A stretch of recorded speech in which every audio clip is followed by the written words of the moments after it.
ఈరోజు వినాయక చవితి.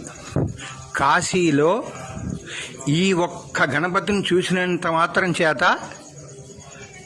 56 మంది గణపతులను చూసినంత ఫలితం వస్తుందని చెప్పేసి కాశీఖండంలో రాశారు.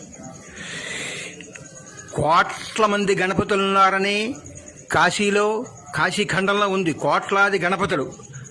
ఎంతమంది గణపతులను మనం దర్శనం చేసుకున్న పుణ్యమే. కానీ ఈ ఒక్క గణపతిని దర్శనం చేసుకున్నంత మాత్రం చేత కాశీలో మొత్తం గణపతులందరినీ దర్శనం చేసుకున్నంత పుణ్యం అని చెప్పేసి కాశీఖండంలో రాశారు.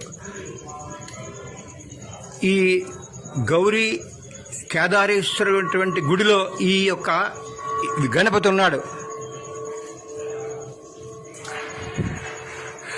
ఈ గణపతి దొంటి గణపతి, సాక్షి గణపతి, చింతామణి